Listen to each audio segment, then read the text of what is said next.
Hi, Flosstube. My name is Becky. This is take 3. This is my first Flosstube.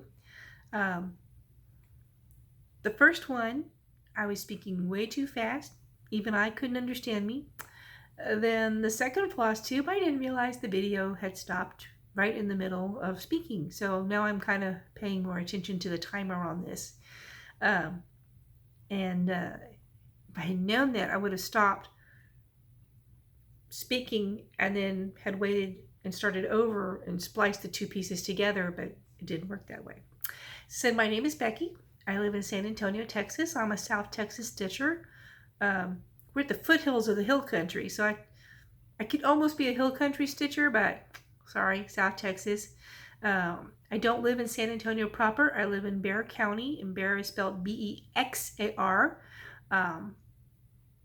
It is a Spanish town. We just celebrated 300 years of existence here in Texas, our county. The day is April 30th, 2020. I have been cross-stitching since I was 16 years old. So that means this year is my 40th anniversary of cross-stitching, which definitely makes me old. People tell me I'm not old yet, but hey, there are days I feel really old. There are days I'm okay, but there are days I feel really old. My husband is a Bexar County Office of Emergency Management manager. He and his team have been activated since February when the first COVID patients came off of the boats and then were shipped to San Antonio because Lackland Air Force Base is in the county. Therefore, the county emergency managers were activated. So he has been working 12 and 15-hour days since basically February. So I don't get to see him very much. And because I do have some health issues, therefore I have to stay in pretty much. I quit working 2 years ago. I'm technically an admin assistant. I stopped working 2 years ago because my father was on hospice, and I don't know if it's because I spent 2 years with him and assisted and I guess perked them up. My dad lasted longer than he was supposed to, and so it was just March 6th when he finally passed away this year. And he was one of the last funerals that was able to be held in San Antonio before all this hit, because now they're having to do funerals by Zoom and by YouTube, which is very weird in my opinion. I'm trying to speak slowly and succinctly so that people can understand me, because I do tend to gather speed. My mother's family is Hispanic, and I don't know if you've ever been in a room full of women who are going on in Spanish, but it's like machine gun speaking, and I don't speak Spanish, and I can understand a little bit, but oh my gosh, when you're in their room, you have to be able to listen fast. So I know that I can get a little carried away with my speech. So I'm trying to be very succinct. As I said, I've been stitching for almost 40 years. I had been sewing since I was 4 years old. My mother and my grandmother were both seamstresses. My grandmother was actually a seamstress in a shop and here in San Antonio where they made clothing. My mother sewed our dresses when we were little, my sister and I, and then when my brothers were older, she made their shirts.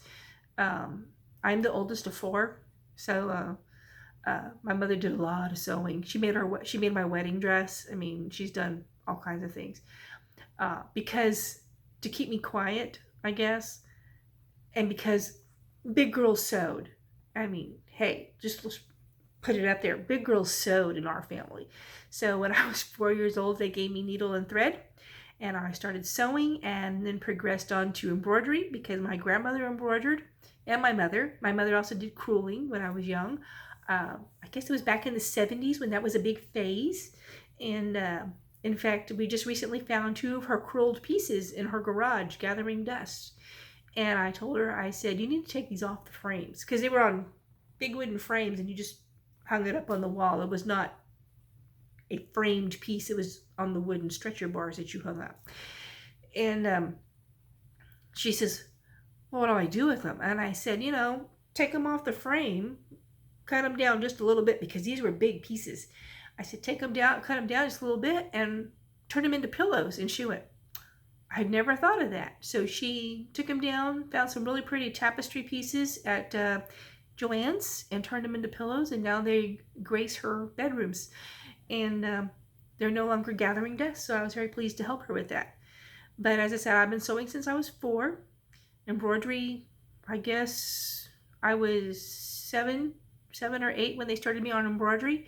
To this day, though, I still cannot make a French knot. And to this day, my satin stitches still look like I'm a 7-year-old.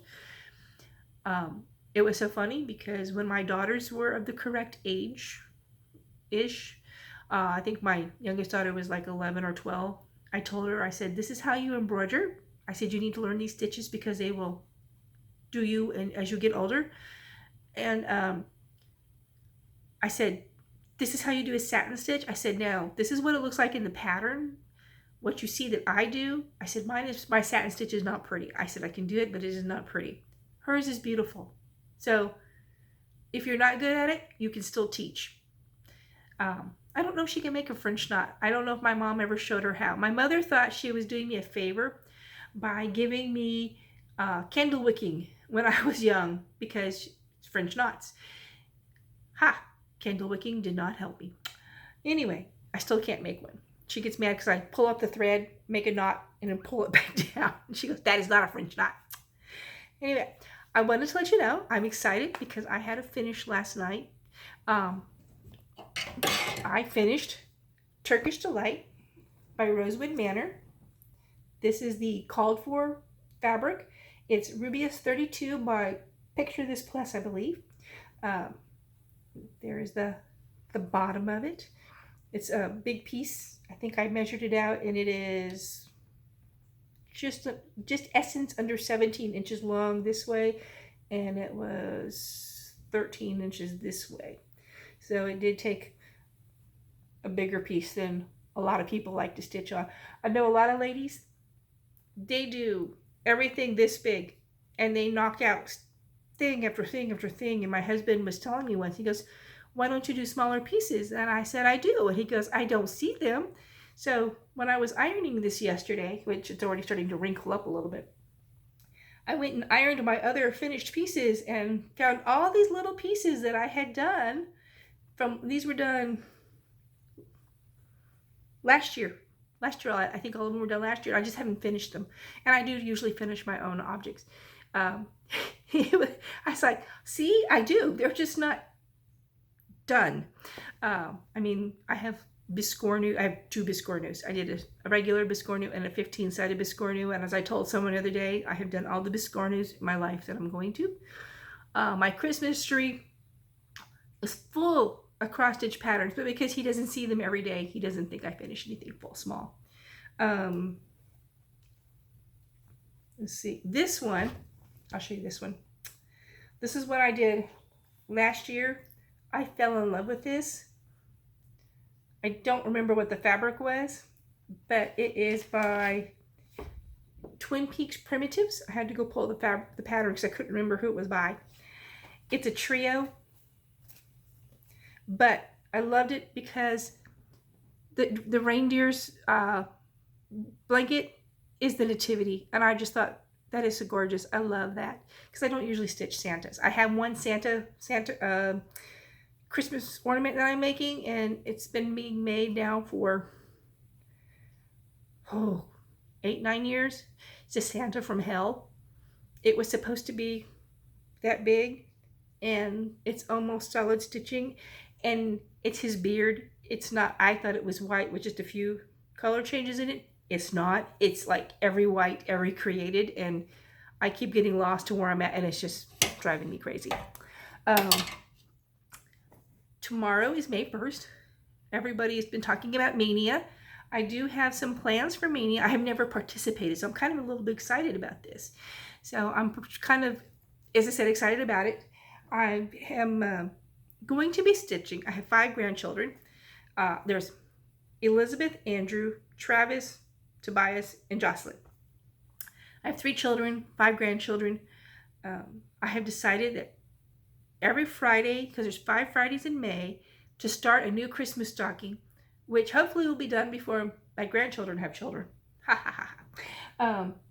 So I wanted to show you the patterns that I picked out for them. My daughter who stitches, she's also a teacher. She's an artist. She's a beautiful artist. But hey, ask her to do something for you and it'll be years. And she always tells me it's just not right. It's just not finished. And from what I understand from other artists, they're never quite happy. And so it continues and continues and continues. So one day she will finish the painting I asked her to paint for me. But when she was first born a long time ago in 1986, I started a Christmas stocking for her. I bought two patterns, a boy and a girl, because my son was 2 and she was being born. And I thought, oh, I'll do the Christmas stocking for her, and then I'll do the Christmas stocking for my son, and we will be set, and it'll be great. And I started the stocking, I think she was 2 months old. 15 years later, she got her stocking. So, and then I did start the one for my son, but when I started it and I did the little boy's hat, I realized I didn't have enough fabric to go out for the toe. So, and I think it may have even been a little shorter than I thought. So, needless to say, nothing more than the hat ever got made. So the little girl is done. But for her son, she only has one. She's the oddball. She's got one little boy. For him, I am making the other half of her pattern. It was the Jan Hagara, and I don't remember the little girl's name. This is Chris, and the little girl was holding a doll and a teddy bear and stuff like that. So this is Chris. This is a very old pattern. As I said, I bought these in '86 when Ariel was born, so I don't know how old this was when I bought it. So it could have already been out for several years. But I love this. It uses 407, and it's the 407 before it changed, so I may have to change over to the Anchor. I think the 407 that it used to exist was lighter in color, and I think the Anchor has the correct substitution for it. Since I have 5 to deal with, and trying to remember whose floss ring is what, I went and did this for Travis. I did a picture of the stocking pattern, and then I put his face on the back, and then put it on a Walmart gift card that no longer had money on it, and taped it up and punched a hole, and hey, now I know what ring goes with what. This is the only one so far I have done all the colors for. I haven't got all the colors for the others. Tomorrow, Texas is opening up the stores in a smaller way. That way they can start selling things. And I'm hoping that means that we're going to be able to go into Michael's and Joann's and Hobby Lobby with our mask on. I do have a mask. I made a whole bunch of masks. I'm tired of making masks. I ran out of elastic. I told everybody, I'm out. That's it. I'm done. No more elastic. The stores, I'm hoping I can go in and finish buying all the floss for the other stockings. So for the other stockings, I have, oops, this is going to be for my grandson, Andrew, I think. I'm pretty sure this is going to be Andrew's. I've seen this done once. It was on Aida that the lady stitched it on, and I don't know if I can find this dark color in linen or Aida. I mean, everybody's doing overdyed. So now finding a solid navy blue is kind of hard to find. It's like, you know, hey, people still are stitching on solid colors. Not everything has to be a hand-dyed or over-dyed fabric and or floss. I've seen this done once. I loved it. And at the time, I was not interested in doing a Christmas stocking. I was like, no, I did one in my lifetime and that was enough. But for some reason, in the last couple of months, it's gotten into me that I must do 5 Christmas stockings. And since I'm a slow stitcher, and hopefully they'll all be done before they have children of their own, who knows? Maybe I'll actually get to see them use it. This is going to be for my grandson, Tobias. This one is on an overdyed fabric, and I bought some white. And I've never tea dyed before, but I'm thinking of tea dyeing it because this one has enough white in it that you really can't stitch it on white.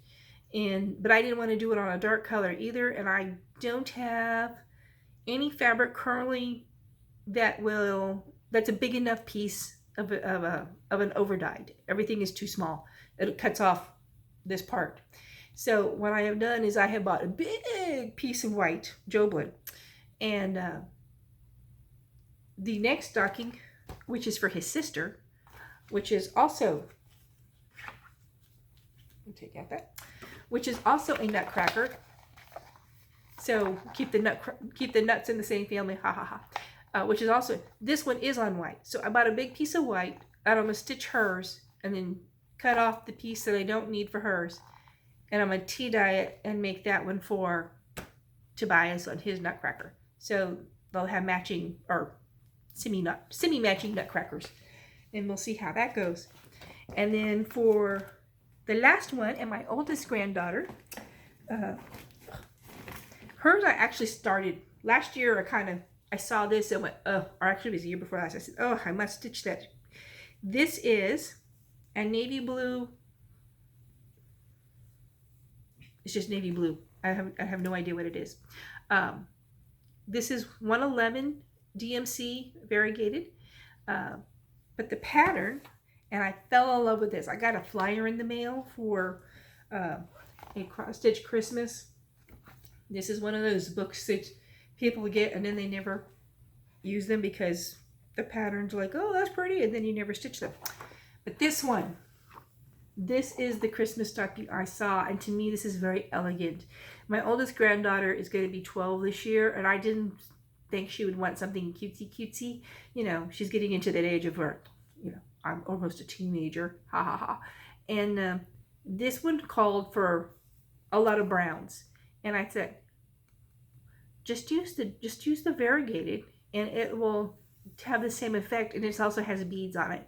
So I thought for Elizabeth this will be a very nice stocking, and so hopefully she'll enjoy it. Because, as I said, she is the oldest of the group, and she's I don't know if she's excited or not, but you know, Texas canceled school for the rest of the year. We'll see how that goes. I'm throwing things on the floor. That's okay. Since I stopped, or I finished Turkish Delight last night. Get off. Yeah. My cat is walking on things. He likes to knead, and I have to be careful if I put down something linen because he's been known to catch it, and then I want to kill him. Anyway, since I finished Turkish Delight yesterday, the pattern that I am replacing that one with, or not replacing, but the next one of mine, this was a haul from Market this year. I was very lucky because at the time, this was strictly a Market exclusive. And I got a copy of it, and I understand now it's going to be released in May. So I don't know what day in May, but this is supposed to be released in May from what I understand. It's Unicorn Tapestry by the Teeny Modernist. I love this. I love the French tapestries. If you've ever seen them, they were done in the 1700s, I believe. And they're red with unicorns, and there's usually a lady and hunting dogs and stuff. The whole series, I think, is like 6 or 8 pieces. And I think it tells the story of a unicorn hunt, or a hunt in general. But I loved that piece always. And when I saw this, I went, oh, yes. And I thought about doing it on red to mimic. But then I thought, no, I love this bluish color. I don't have that bluish color, but I'm putting it on Aegean Aqua from Silk Weavers.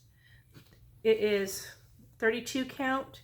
And these are, and it uses all DMC, so I was pleased because I had all those colors. And this is Wexford linen. I have never used Wexford linen before, and I'm loving the way this stitches. I may have to buy more. But this is Aegean Aqua from Silk Weavers. This little leaf here, so far, is the only thing I've had to change. Everything else has been okay because the call for color matched the fabric, and it's the same sea green, I think it's sea green. So I had to change out from light sea green to dark sea green to be able to see it. And you can see that there's little pops of color every so often of that little sea green. And I'm loving stitching on this so far. But those are my manias and my craziness and who knows what else. I did have a couple of new, did have a couple of new purchases recently. My pattern race covers. There's a newish designer to me that I have been seeing stuff. He does a lot of mermaids. I'm not a mermaid person. I'm sorry. Well, I like to sit in the water on occasion. I do not want to get into the water because there's things, as my husband says, there's things in it. And I'm like, that's right. They bother me. They may touch me and I don't want them touching me. So no. He loves to go to the beach. I sit on the shore. But this is Bella Filipina. And these were some of the first two. He's done some ladies. But they were from some story that I didn't recognize, and they were beautiful, but I just wasn't called to do them. But this is the Star of Christmas, and this is Gaia, the Earth Goddess. And they're very deceptive because, of course, you're looking at a picture. But this one, I believe, is 29 inches tall on 14 count, and this one is 21 inches tall on 14 count. And I just love these. And I do have the fabric for both of them. Gaia is going to go on Silk Weaver's 32 count Autumn Days. And then the Star of Christmas is going to go on. This is, I think it's Under the Sea fabric. I think, and it's called Hamlet. And it has, let's see if you can get it.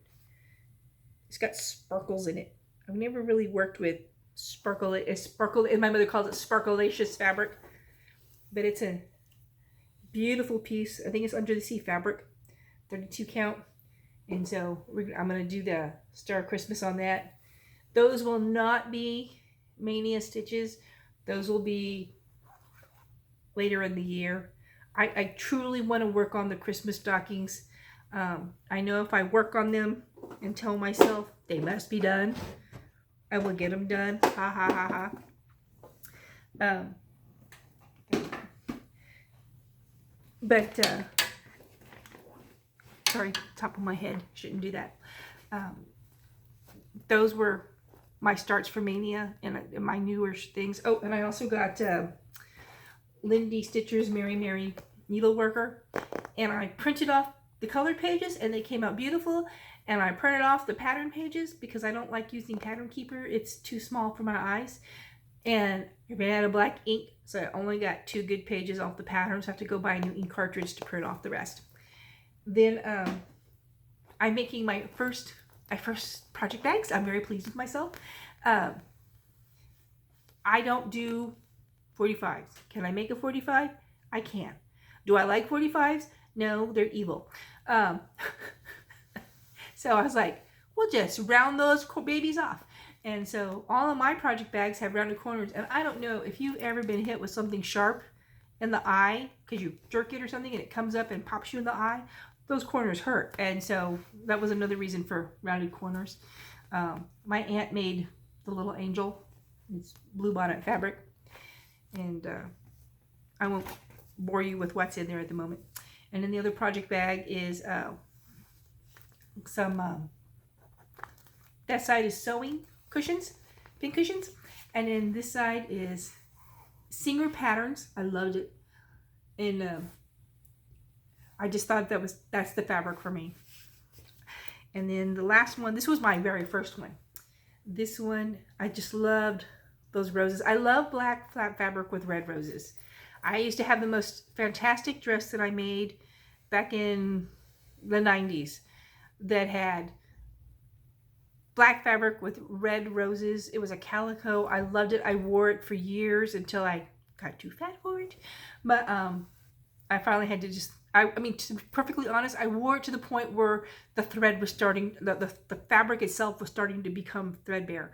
So I was like, okay, I can't wear this anymore. And then it's just got a little charm that I got from Oberon Designs. I don't know if you can see that. Oberon Designs, and I got it for free from ordering some stuff from them. They're a leatherworks company. But that is my stitching. I do have more. There's stuff in those bags. I'm not going to show you right now because, to be perfectly honest, sometimes you need a shorter video. And I know at this moment I'm just over 25 minutes. As I said, this is take 3. Takes 1 and 2 were not good. It's a beautiful day in Texas. It'll probably hit 90 degrees again. I know people in Canada and northern tier states are still freezing. I'm sorry. But I love heat. I have drawn a line across Texas. It goes from Austin across Texas and the United States. And I've told my husband, nothing above Austin. Just know it snows above Austin up. I don't want any snow. I don't want any cold. Give me the heat any day. I mean, where people are melting when it hits 100, I'm outside going, yes, it's hot. I always tell my mother it's my Yucatan roots showing, and she laughs. My great-grandmother, she was Mayan, and therefore we have warm weather in our blood. I don't like the cold. I have lived in Massachusetts, and I've lived in Germany, and I've lived in Missouri, and I've lived in Ohio, and Oklahoma, and California, and I must be in South Texas because it's warm here, and I don't want cold ever again. So that's my first Flosstube. I hope you enjoyed it. I had fun. And I can see that my counter is still counting, so this time it didn't cut me off, because that was what happened during take 2, and I didn't realize I was still talking and it was not filming. So y'all have a great day stitching. I hope y'all get a lot of stuff done during Maynia. If nothing else, if you don't want to start anything new, at least stitch in May. I mean, I heard someone say that they were just going to try and stitch every day in May, and for me, even me, that's an awesome goal, because I don't stitch every day. I'm very infrequent in my stitching. If anybody wants to know, this is Nora Corbett's mystery from a couple of years ago. It was called Wherefore Art Thou? Above that is Lady of the Thread. I believe it's a lavender and lace. I did that years ago. And then next to them is Death by Cross Stitch. It's done on white Joblin. It's Long Dog samplers. I did with Pearl Cotton floss. I do enter my pieces in the county fair of Medina County in Texas, and sometimes in Comal County in Texas. And I have won the occasional ribbons. This last year was Death by Cross Stitch, and it won the best of show. And then a couple of years before that, Wherefore Art Thou? It won best of show. I had to make sure. I do have one piece that won a honorable mention a couple of years ago, and I think the ribbon is almost identical, but one says best of show and one says honorable mention. But those are the 3 that I have hanging in here. Maybe one day I'll take pictures and show you the rest. But y'all have a great day. Enjoy your stitching and get some rest, and go outside. Enjoy the day, even if it's cold. And you can think of me and you'll say, she's probably missing something. And I'm thinking, no, I'm not. So anyway, bye now from Texas.